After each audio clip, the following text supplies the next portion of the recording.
ये वाणी दिल्ली में चल रही थी। 30/1/63 की चौथे पेज के मध्यार्ध में बात चल रही थी।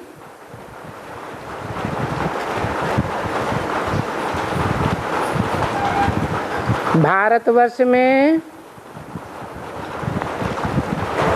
2500 वर्ष के अंदर इतने हिंसक युद्ध हुए। उन हिंसक युद्धों में कितने योद्धाओं ने अपने प्राण गंवाए। इस भावना से कि जो युद्ध में मरेंगे स्वर्ग में जाएंगे।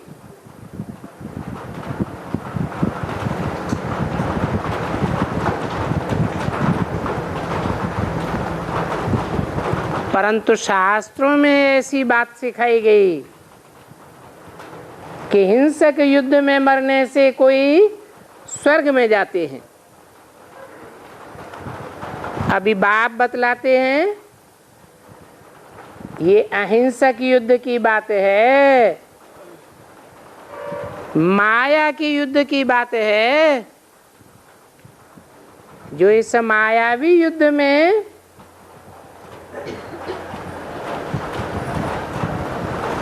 लड़ते लड़ते अनिश्चय बुद्धि भी हो जाते हैं और अगर प्राण त्याग देवें तो जरूर स्वर्ग में जावेंगे।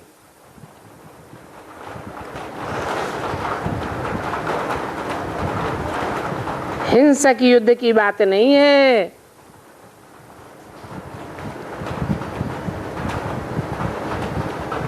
आजकल की दुनिया में इन हिंसक योद्धाओं को बाहर भी भेजा जाता है।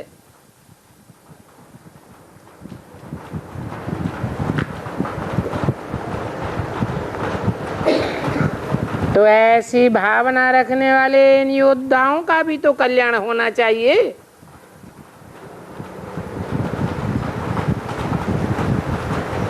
क्योंकि ये योद्धाएं भारत को उन दुश्मनों से बचाते हैं।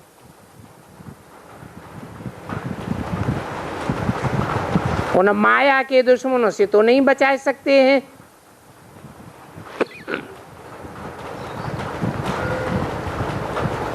माया के दुश्मनों से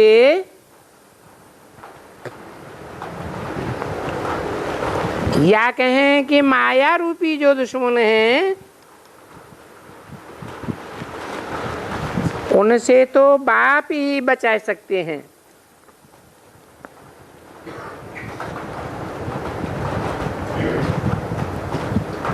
वो रास्ता देते हैं जो तुम स्वर्ग में जाओ तो तुम स्वर्ग में जावेंगे।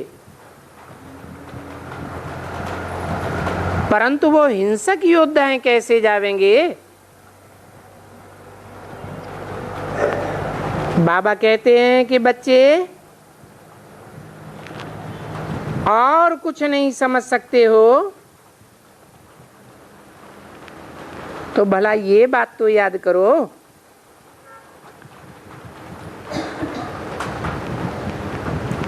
तुमको कहते आए हैं कि तुम युद्ध के मैदान में मरेंगे तो बरोबर स्वर्ग में जाएंगे।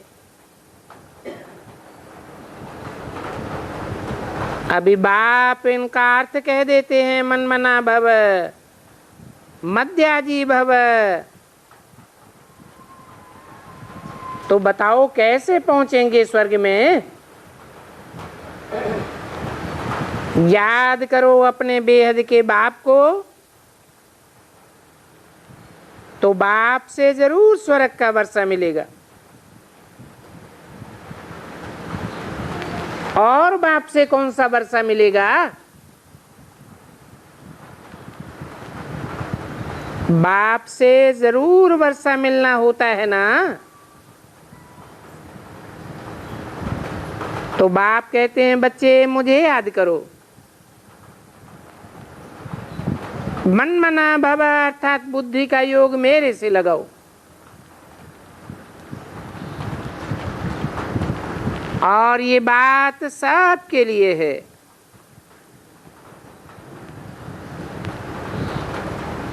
जो भी दुनिया में पलटने हैं, देश देश की सेनाएं हैं, सबके लिए यही बात है। परंतु वो पलटलें तो यहां नहीं आवेंगी।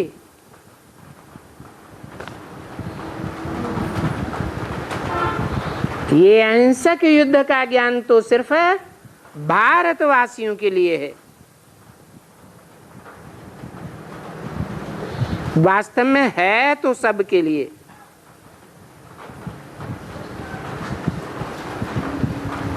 क्योंकि वो बाप आया तो है माया के बाउंडेज से बचाने के लिए।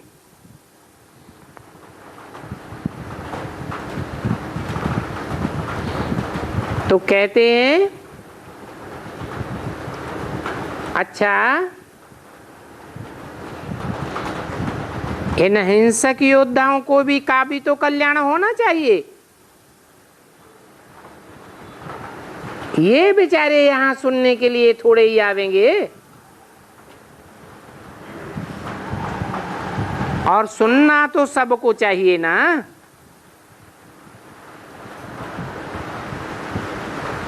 आगे चल के सब सुनेंगे। कोई अखबारों से सुनेंगे, कोई टीवी में देखेंगे, कोई रेडियो से सुनेंगे। तो इनको भी कहें कि बच्चे लड़ाई तो जरूर लड़नी है।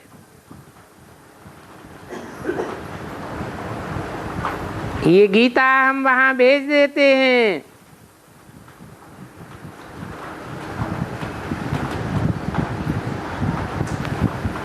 जो गीता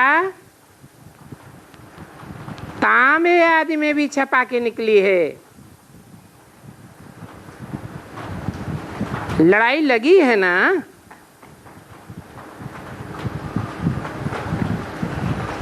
तो भी आजकल गीता कोई उठाते हैं।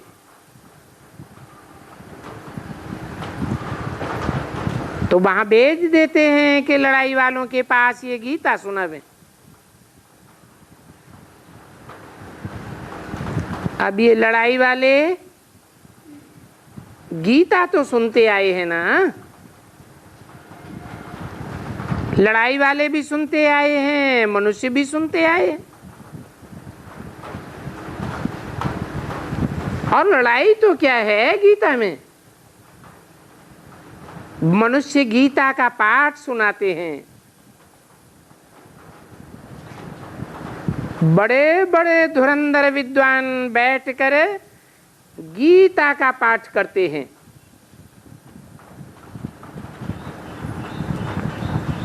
अभी स्वर्ग में तो कोई भी नहीं जावेंगे। उस गीता का पाठ करने से कोई भी स्वर्ग में नहीं जाते। बच्चों ने कितनी बार गीताएं सुनी होंगी, जन्म जन्मांतर गीता सुनी। तो भी बाद में नरकवासी क्यों बनते आए। गीता के ऊपर विश्वास तो है नहीं। क्योंकि समझते हैं पतित पावनी गंगा है।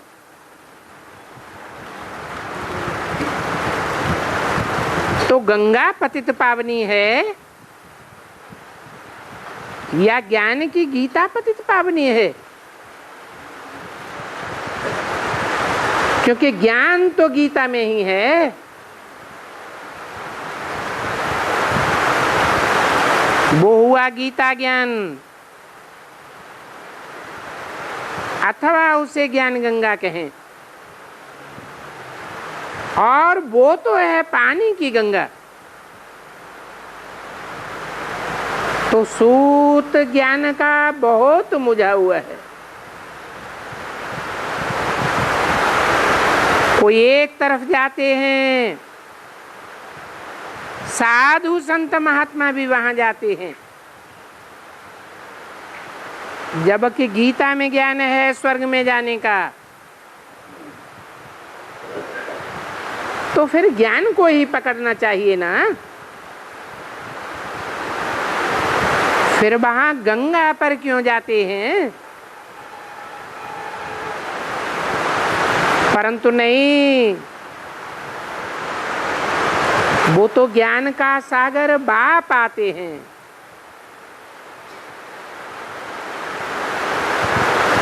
वो सन्मुख आकर सुनते हैं, तब स्वर्ग की स्थापना होती है। तो स्वर्ग की स्थापना का कार्य कोई मनुष्य थोड़े ही करेंगे।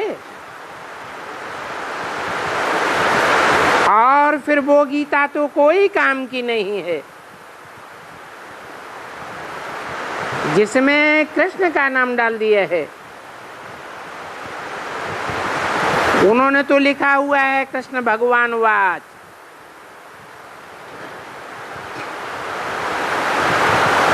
कृष्ण तो बच्चा है, अर्थात बच्चा बुद्धि है। यहाँ तो सालिम बुद्धि बाप आते हैं। वो कहते हैं मेरे को याद करो, तो फिर मैं तुमको स्वर्ग में भेज दूंगा।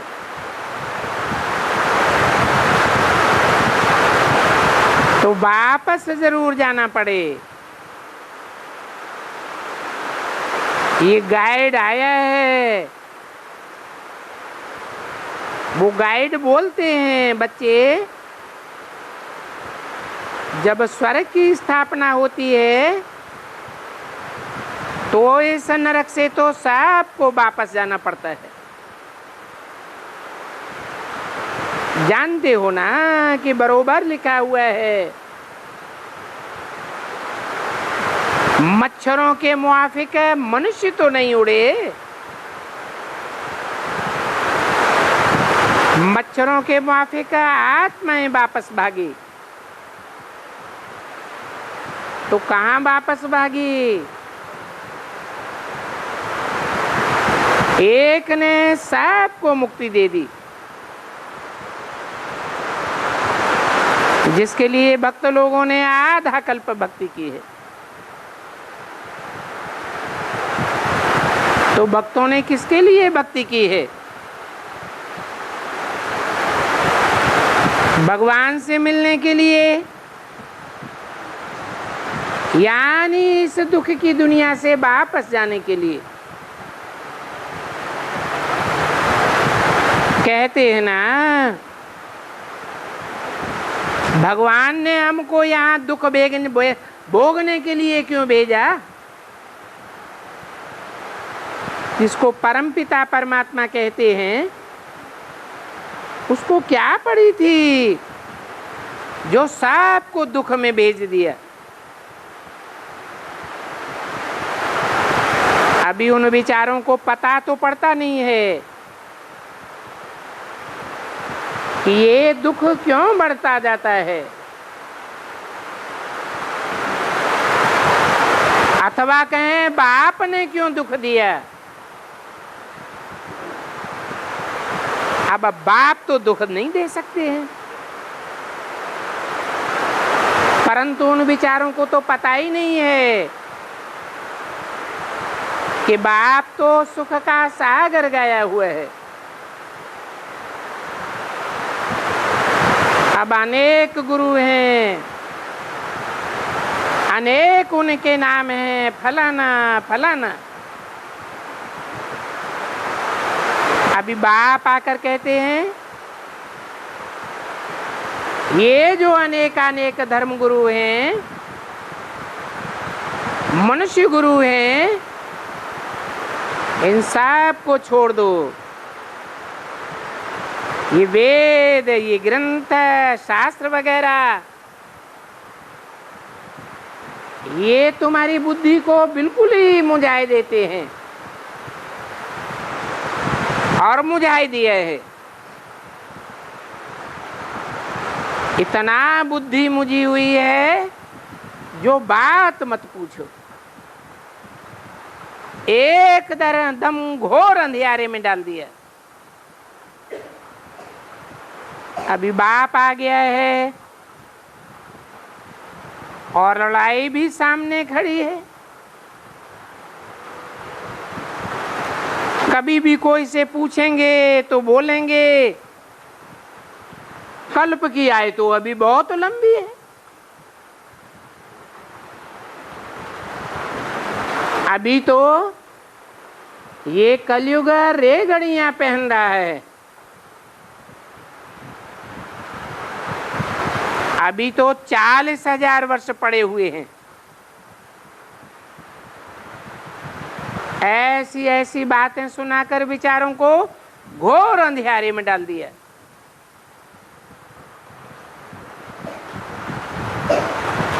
तो ये बेचारे पुरुषार्थ कैसे करें?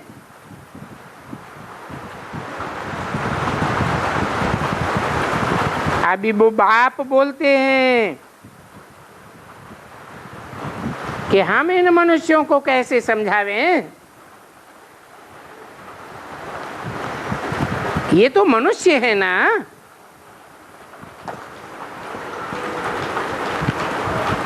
परंतु इन मनुष्यों की बुद्धि में बैठता ही नहीं है। वो बाप बोलता है ये भी बुद्धि में नहीं बैठता। ये उनको पता ही नहीं है।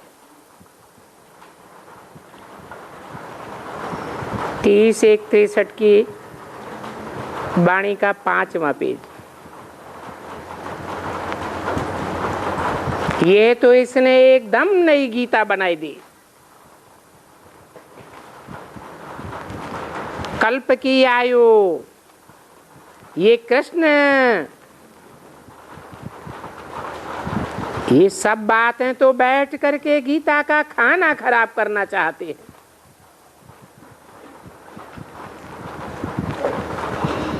भागवत का खाना खराब करते जाते हैं। बाबा कहते हैं हाँ बच्चे, इन शास्त्रों ने, वेदों ने तुम्हारा खाना खराब कर दिया है। मैं आकर के तुम्हारा खाना आबाद करता हूं। देखो अभी भारत का खजाना खाली है ना। खाना कहो, खजाना कहो, तिजोरी को कहा जाता है जिसमें पैसा रखा जाता है। तो देखो भारत की राजधानी की तिजोरी अभी खाली हो गई है। उस तिजोरी में चूहे दौड़ते हैं। नहीं तो इस भारत की तिजोरी पहले कितनी भरी हुई थी। हीरे जवाहराती जवाहरात। ऐसे मत समझो कि छोटी तिजोरी थी, क्योंकि बैकुंठ कोई छोटा तो नहीं है ना। कोई अजमेर में गए होंगे, वहां बैकुंठ का मालिक मॉडल देखा होगा।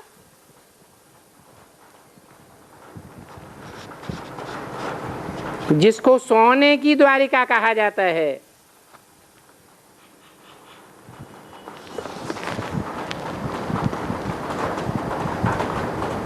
इनमें से बहुत गई होंगी द्वारिका में।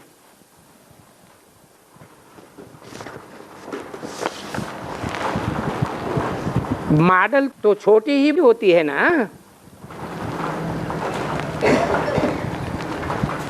जो आराम से देखी जा सके।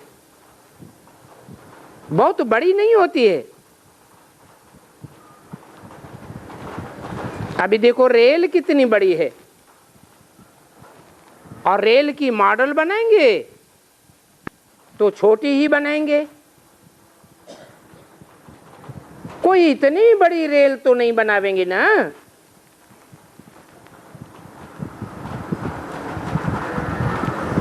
तो ये मॉडल टाउन भी अच्छा है बैकुंठ का।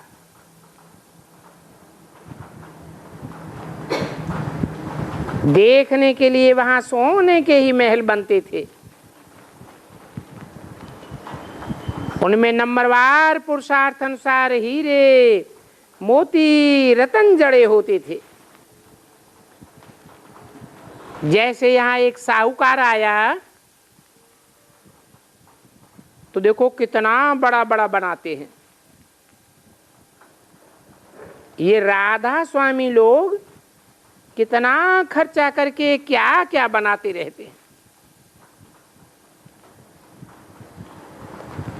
अभी तुम तो समझते हो कि ये सब बने बनाए ही रह जाएंगे। जो भी उनके ऊपर पैसा लगा है सब मिट्टी में मिल जाएगा, कुछ भी नहीं बचेगा। अभी तुम जान गए हो ना, क्योंकि सोजरे में आ गए। अभी तो दुनिया का विनाश सामने खड़ा है। तो बाप बैठ करके समझाते हैं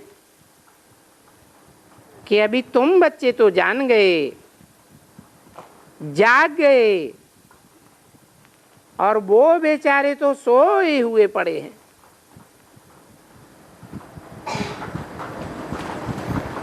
अभी तक क्या से क्या बनाते रहते हैं।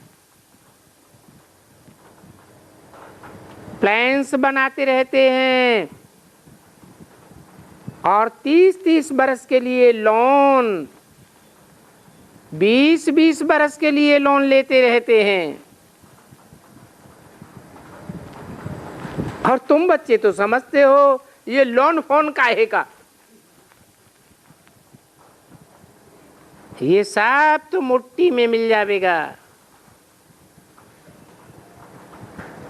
बाबा ने तो कल्प की आयु अच्छे से तुमको बता दी है।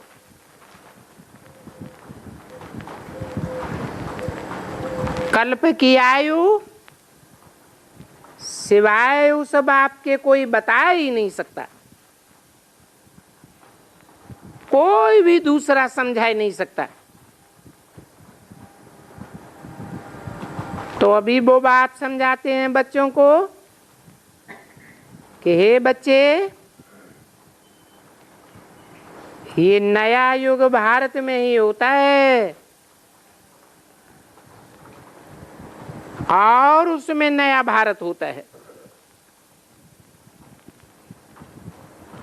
नई दुनिया में नया भारत होता है।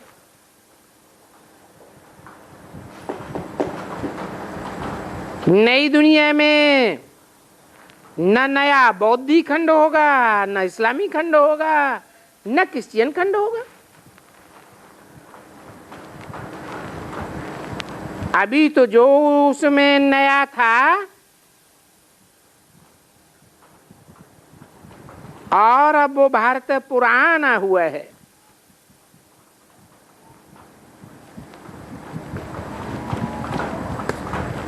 प्राचीन माने पुराना था।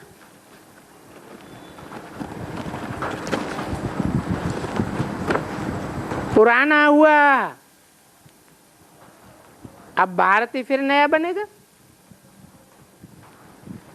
गांधी जी भी यही चाहते थे, नई दुनिया हो, नया भारत हो, उसमें राम राज्य हो। ये आशा किसकी थी? ये आशा थी कौरवपति की आशा, और अपनी प्रजा से ये आशा थी।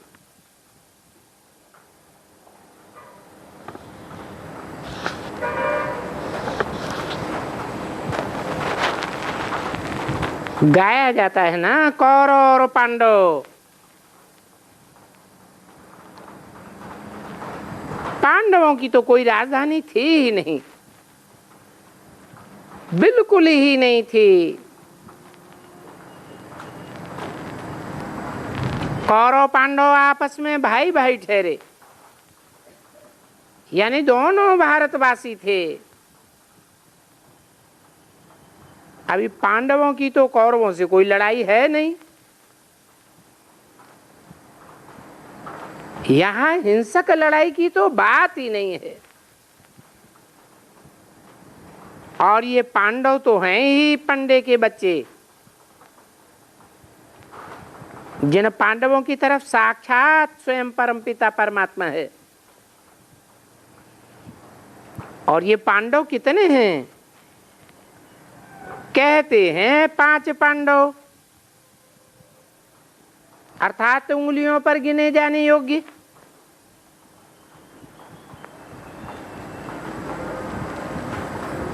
इसका मतलब बहुत थोड़े थे।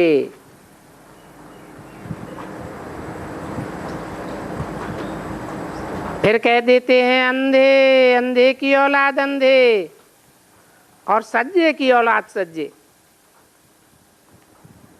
ये 5 पांडव भी भाई भाई थे, यानी एक माँ बाप के बच्चे थे।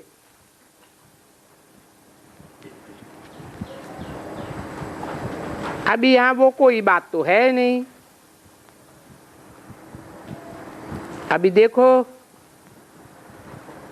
तुम पांडव कितने हो?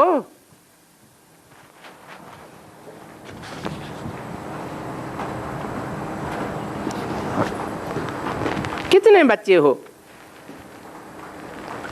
और किसके बच्चे हो? बरोबर तुम पांडव माँ बाप के बच्चे ठहरे।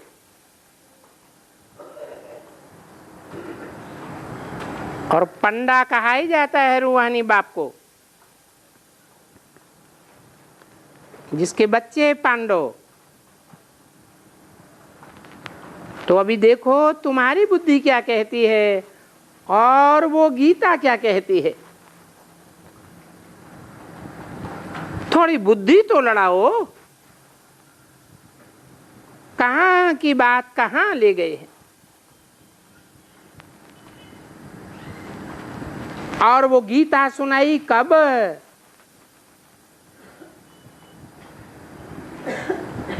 जब नर को नारायण बनने की जरूरत है।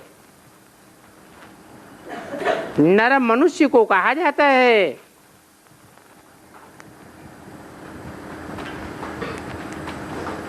देवता को नहीं कहा जाता। मनुष्य अच्छे कर्म करते हैं तो महात्मा कहे जाते हैं, बुरे कर्म करते हैं तो राक्षस कहे जाते हैं। तो बताओ, उन मनुष्यों को नारायण समान देवता कब बनाया?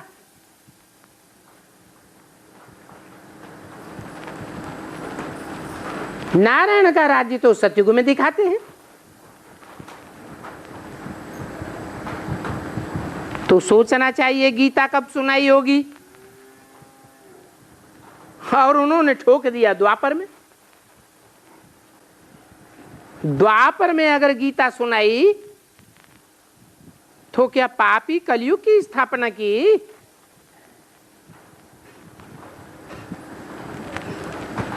अभी वो जगह कहां से आवे?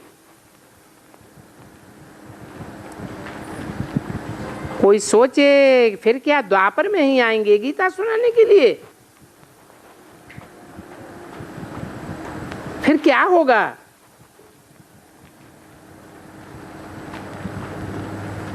इन बातों को सोचने के लिए कोई ऐसी बुद्धि चाहिए।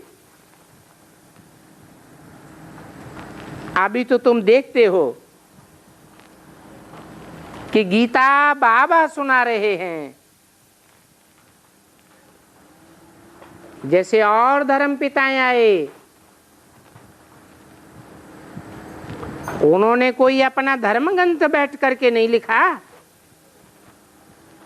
उन्होंने तो डायरेक्ट सुनाया। तो बाप भी बैठ करके सुनाते हैं।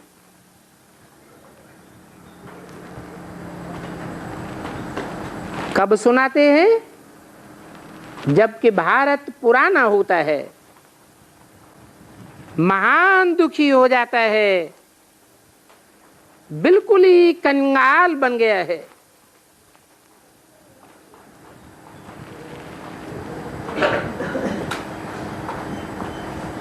तो कलयुग के अंत में बाप आकर के सारी सृष्टि के आदि मध्य अंत का समाचार सुनाते हैं। सारी सृष्टि माने चारों अवस्थाओं से गुजरने वाली सृष्टि, सतो प्रधान सतयुग, सतो सामान्य त्रेता, रजो प्रधान द्वापर, तमो प्रधान कलयुग,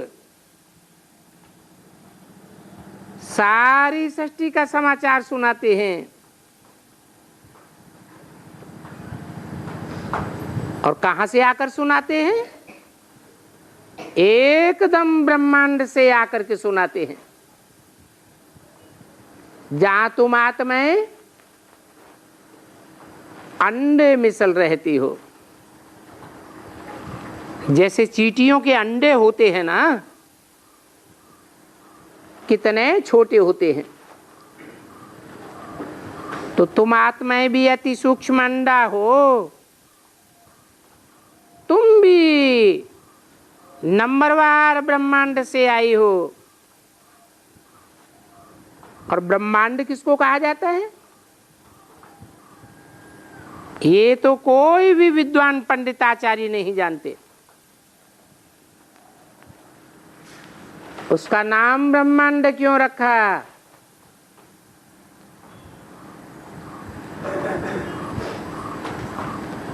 ब्रह्मा ब्रह्म ने माँ, ब्रह्म ने बड़ी और मामा ने माँ।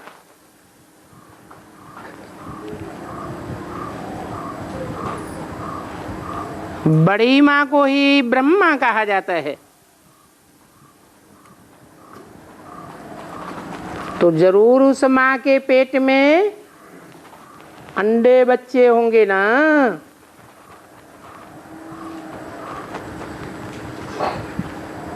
वो कोई स्थूल पेट थोड़े ही है, ये तो बुद्ध रूपी पेट है। तो बाप बैठ करके समझाते हैं,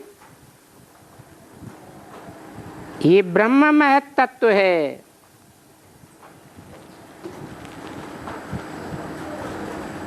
महत ब्रह्म है,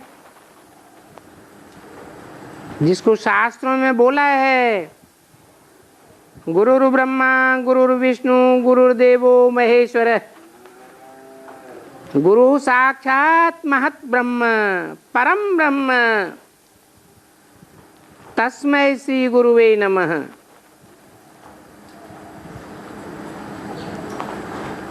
जैसे आकाश तत्व है, जड़ तत्व है ना, तो ये ब्रह्मांड भी तुरीय जड़ तत्व है।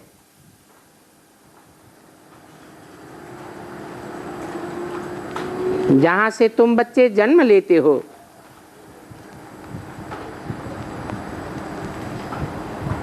तो इनको ब्रह्मा कहेंगे। इनको माने किसको है? इनको माने दो हैं कम से कम, इसको नहीं कहा। प्रजापिता ब्रह्मा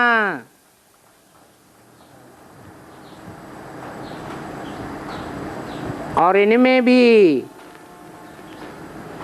इन दोनों में भी, क्योंकि एक तो ऊंचे ते ऊंचा है। कौन ऊंचे ते ऊंचा है?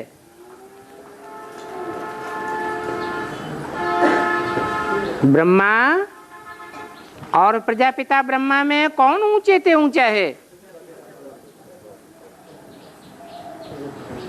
वो है ही सदैव पवित्र।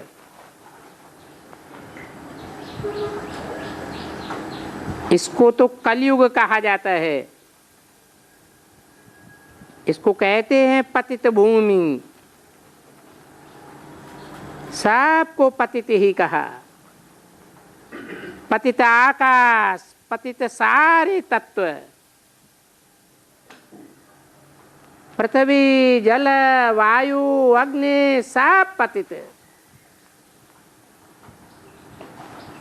सारे ही दुखदाई है ना।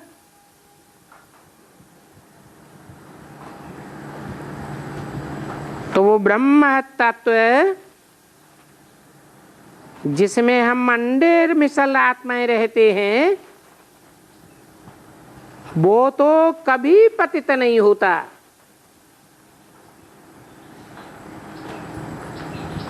उस ब्रह्म में हम अंडे रहते हैं। कहते हैं ना अंडे मिसल है।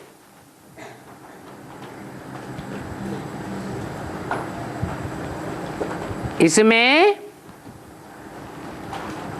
अंडों का बाप रहता है। कौन? नहीं, इसमें, किसमें? ब्रह्म तत्व में अंडों का बाप रहता है। कौन है बाप? शिव बाप, आत्माओं का बाप। उसको कहा जाता है ब्रह्मांड। इस ब्रह्मांड में बाप और अंडे रहते हैं।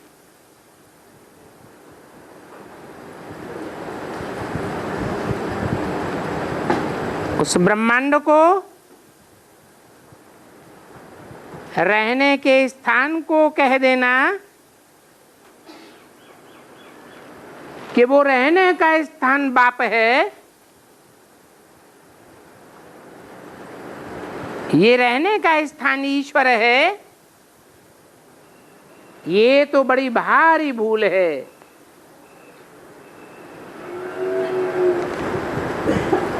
लोगों को पता ही नहीं है ईश्वर कौन है। शिव ईश्वर है या शंकर ईश्वर है? शिव ईश्वर है। ऐसे ही भूले हैं जैसे हिंदुस्तान को कह देते हैं हिंदू धर्म। ये भी भूल है।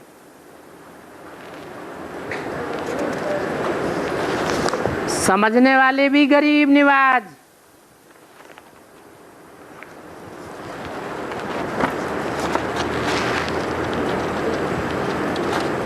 वो गीत गाया है ना,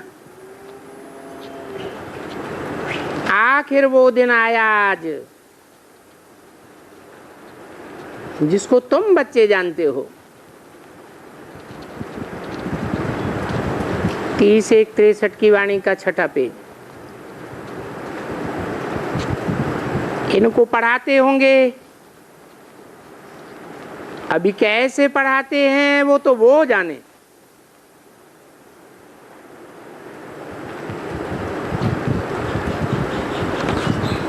गीता के मुखपृष्ठ पर एक गाड़ी दिखाते हैं, रथ दिखाते हैं ना। हाँ, अभी न तो वो गाड़ी है और न वो घोड़े हैं, और न उस घोड़े का कोचमैन कोई कृष्ण है।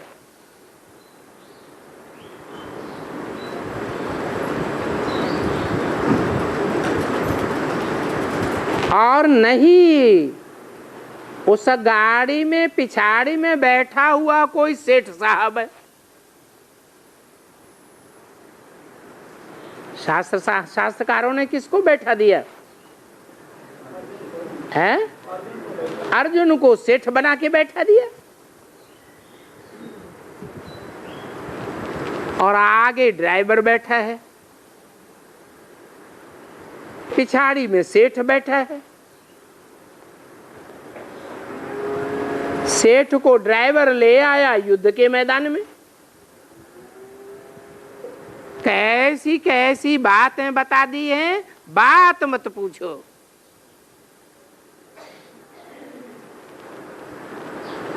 एक तरफ बाबा कहते हैं चित्रों में जो कुछ दिखाया है वो चरित्र तुम्हारी यादगार हैं। शास्त्रों में चित्र भी तो बनाए हुए हैं। पहले चित्र बने या शास्त्र बने? पहले तो चित्र बनाए गए। गुफाओं में चित्रकारी हुई। अजंता, एलोरा, एलिफेंटा, कनेरी गुफाएं आज भी यादगार मौजूद हैं। उन चित्रों को देख करके वास्तव में बाद में शास्त्र बनाए गए।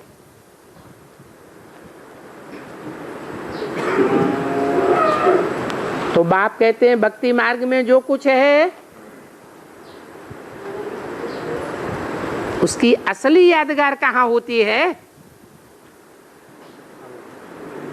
यादगार का फाउंडेशन कहाँ पड़ता है? संगम युग में ही तो पड़ता है।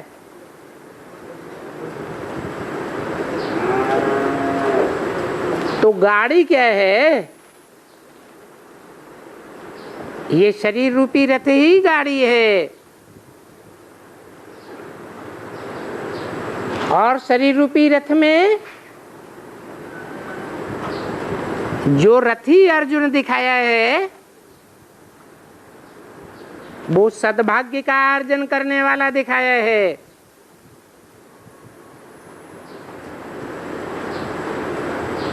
पुरुषार्थ का अर्जन करने वाला अर्जुन है।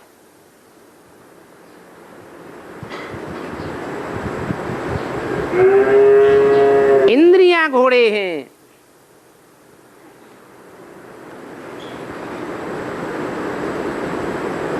उन इंद्रियों को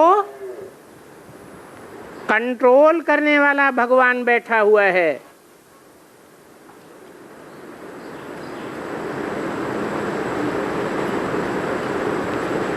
तो रोचक बातें शास्त्रों में बनाई दी हैं।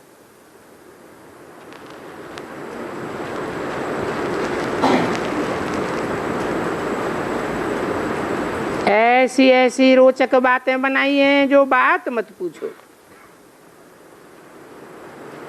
दिखाते हैं अनगिनत सेना बैठी हुई है।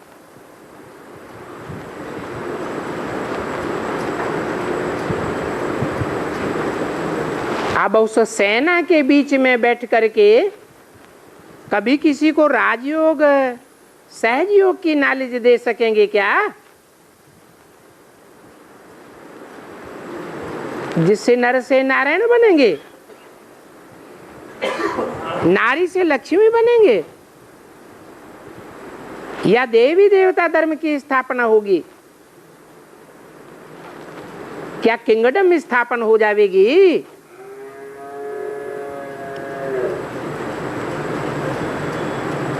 क्या ऐसे होती है किंगडम की स्थापना? युद्ध के मैदान में होती है। और फिर दिखाया है सेठ और गुमास्ता। सेठ कौन हुआ? है जिसको गीता ज्ञान सुनाया वो हुआ सेठ। और गुमास्ता कौन हुआ? गुमास्ता माने दास दासी। दास। I am your obedient servant. कौन कहता है? हैं? शिव बाबा कहते हैं। तो शिव बाबा ने अपनों को क्या दिखाई दिया? सेठ बताया या गुमास्ता बताया? गुमास्ता बताई दिया। अब उन विचारों ने कृष्ण को गुमास्ता बनाई दिया, सो भी द्वापर में गुमास्ता बनाया है।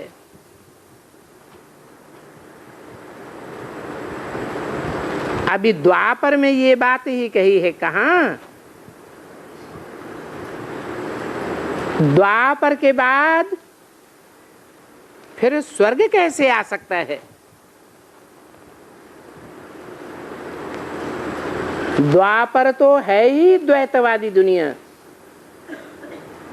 दो दो धर्म, दो दो राज्य, दो दो कुल, दो दो भाषाएं, मल्टीफिकेशन होता जाता है।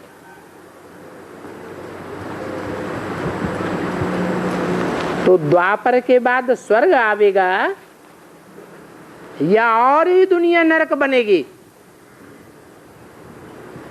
जैसे कि बिल्कुल ही नॉनसेंस बातें हो गई। कितने नॉनसेंस बन गई थी ये।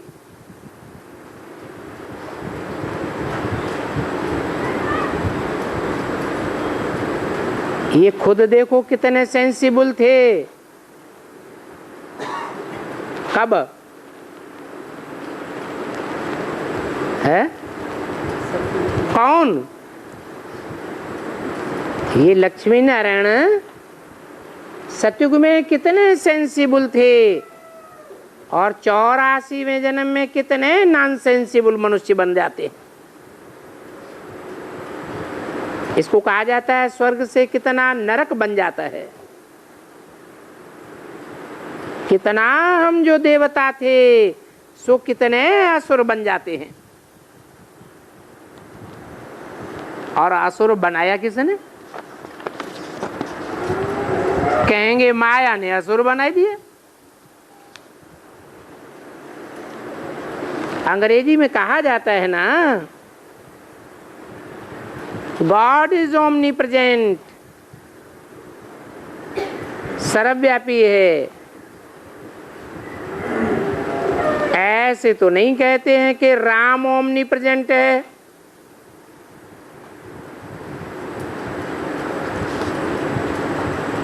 हाँ, बरोबर रावण ओमनीप्रेजेंट है।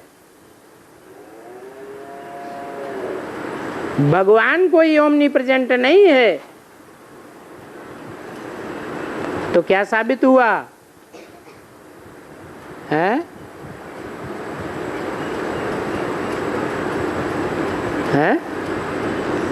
राम ही अंत में क्या बन जाता है? रावण बन जाता है।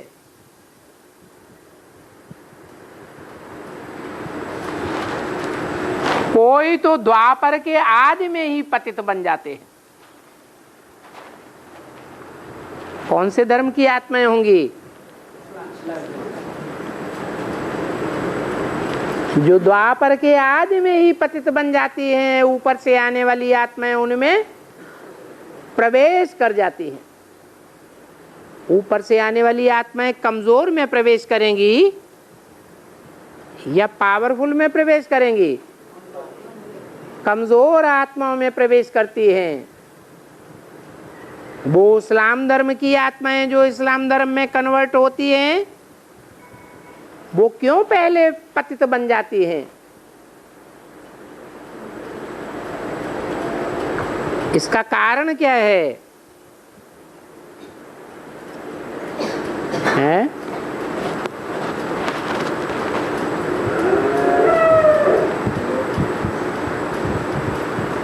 क्योंकि जो पक्के सूर्यवंशी हैं, ऊंचे ते ऊंचे, उनकी बुद्धि में पहले बैठ जाता है कि ईश्वर की दृष्टि से सारी सृष्टि सुधरती है।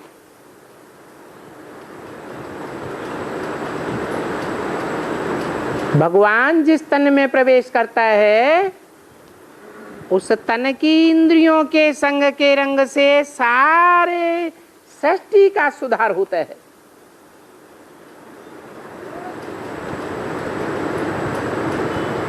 परंतु ये बात इस्लामियों की बुद्धि में नहीं बैठती। न बैठने के कारण बेसिक नॉलेज से ही ये फाउंडेशन पड़ जाता है कि दृष्टि लेना और दृष्टि देना भी योग है। उनकी बुद्धि में ये नहीं बैठता कि एक परमपिता परमात्मा के सिवाय कोई राजयोग नहीं सिखा सकता।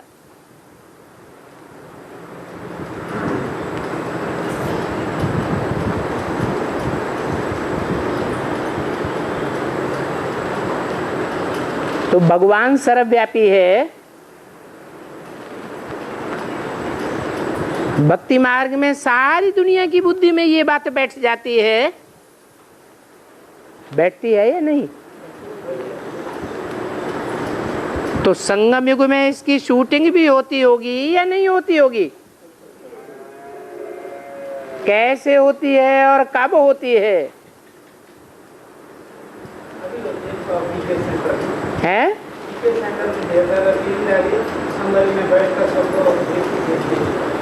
वो तो सिर्फ है जो बेसिक नॉलेज लेने वाले ब्राह्मण हैं, ब्रह्मा कुमार कुमारी अपन को कहलाते हैं, उनमें ही ये बात फैलती है।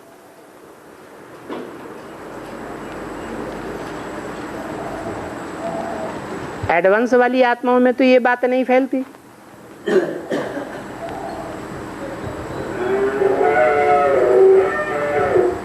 ये बात 500 करोड़ दुनिया में फैल जाती है,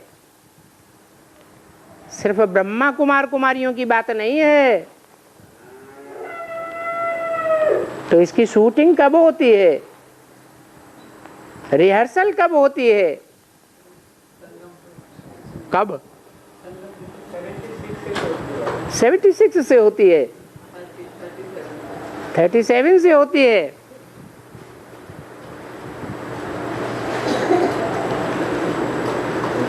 अंत में जब सारी दुनिया का विनाश होना होगा, सब आत्माएं वापस परम धाम जाने वाली होंगी, उससे कुछ टाइम पहले सारी दुनिया की आत्माएं किसे याद करेंगी? है?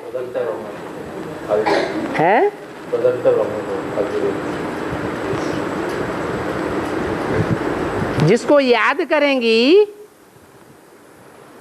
वो 500-700 करोड़ की बुद्धि में रमा हुआ होगा या नहीं होगा? वो कौन होगा?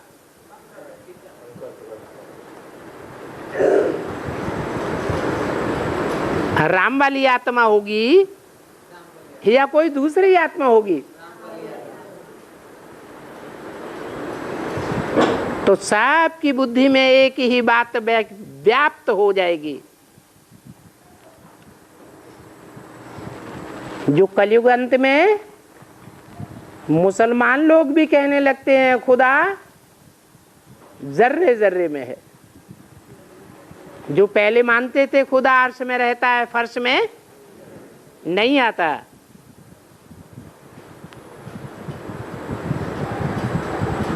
इसलिए बताया कि अंग्रेज लोग भी कहते हैं गॉड इज ओमनी प्रेजेंट, ऐसे नहीं कहते हैं कि राम ओमनी प्रेजेंट।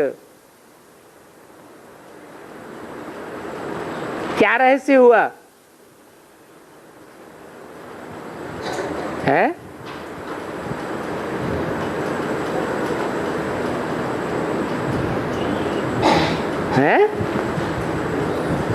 रहस्य यही हुआ कि उस समय राम वाली आत्मा जो शंकर के रूप में पार्ट बजाती है,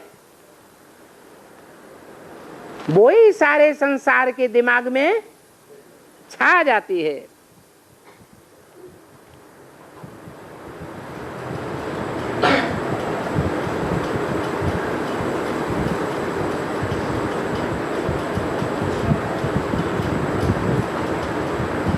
तो उन क्रिश्चियंस को भी हम उन रावण को भी हम बरस बरस लाते हैं। गोया रावण है ही है, अभी राम नहीं है। अर्थ क्या है राम का? अरे शब्दों का अर्थ होता है, हाँ, रम्यते योगिनो यस्मिन इति राम। जो याद करने वालों के मन में रमण करता है उसका नाम राम रख दिया है। तो 500 करोड़ की दुनिया शिव ज्योति बिंदु को याद करेगी या साकार को याद करेगी? क्या याद करना सहज है और क्या याद करना कठिन है?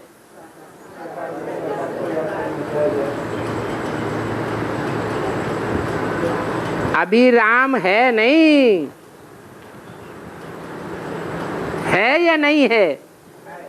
अभी अच्छा, सारी दुनिया रमण करती है उसमें, याद में, उसकी याद में सारी दुनिया रमण करती है। नहीं करती है तो राम कैसे हुआ है? जब लास्ट में करेंगे तब ही राम कहेंगे ना। अभी राम है नहीं। अगर राम की दुनिया होती तो उसमें रावण कैसे जलावेंगे?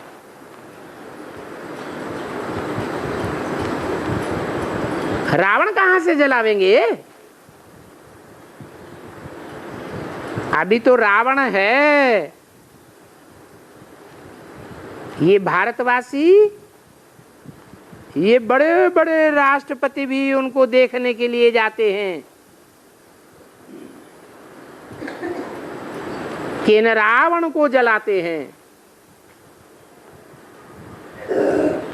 तो ये तो गुड़ियों का खेल हुआ ना। इतनी भी समझ नहीं है कि अरे भाई ये रावण क्या चीज है। रावण किसको कहा जाता है? किसको कहा जाता है? रावयते लोकान इति रावण। जो लोगों को रुलाता है वो ही रावण है। लोग कब रोते हैं? जब दुखी होते हैं तो रोते हैं। तो आज सारी दुनिया दुखी है या कोई सदाकाल का सुखी है? सारी दुनिया दुखी है। माना सारी दुनिया पर रावण का राज्य है, राम का राज्य नहीं है। तो फिर वो भक्त बताए देते हैं कि रावण लंका का राजा था, जहां सीता चुराई गई। तो रावण भला लंका में था ना, भारत में तो नहीं था। अरे इसमें तुम्हारा क्या जाता है? उन रावण को क्यों जलाते हो? क्या बात है? इतना पैसा खर्च करते हैं रावण को जलाने के दिन, बात मत पूछो। सारे भारत में रावण को जलाने के दिन करोड़ों रुपया खर्च होता है।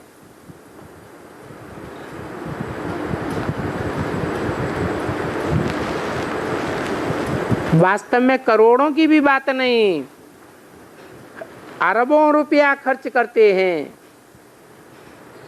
इन सब नॉनसेंस बातों में। बाप बैठ करके समझाते हैं कि कैसी नॉनसेंस बातों के पिछाड़ी कितने अच्छे अच्छे प्रेसिडेंट, महाराजा आदि सबकी बुद्धि जाती है। कोई की बुद्धि में नहीं आता है कि ये सब करके हम भारत की निंदा करते हैं। बात मत पूछो, विद्वान आचार्य पंडित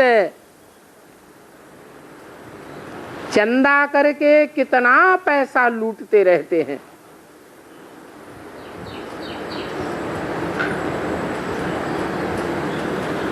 मारते ही रहते हैं, खाते ही रहते हैं। बाप आकर के बच्चों को समझाते हैं कि हे बच्चे, आखिर वो दिन आज आ गया जिस दिन का तुम रास्ता तकते थे। वो ही दिन की बात है। अच्छा, वो ही गीत सुनाओ। रिकॉर्ड चला, आखिर वो दिन आया आज। तुम बच्चे पढ़ते हो स्कूल में, और क्या एम ऑब्जेक्ट है सो तुम पढ़ते हो। भला स्कूल में जो आने वाले नहीं हैं, बाहर वाले लोग हैं, वो क्या इन बातों को जानेंगे। यहां कोई भी नया आवेगा तो बिल्कुल ही मुझे जावेगा। बड़े बड़े विद्वान जितने यहां आएंगे बिल्कुल ही मुझे जाएंगे। बाहर जाकर बोलेंगे यहां तो नॉनसेंस बातें सुनाई जाती हैं, और बाप फिर कहेंगे ये नॉनसेंस देखो यहां सुनने के लिए आया है।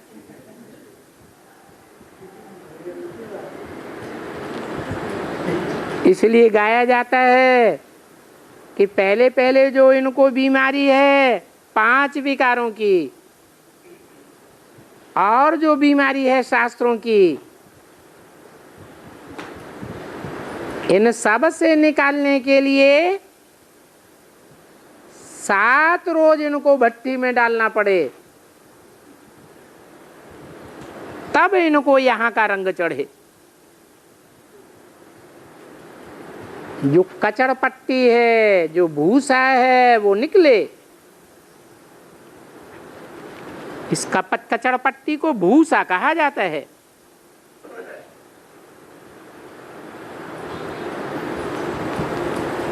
अच्छा, ओम शांति।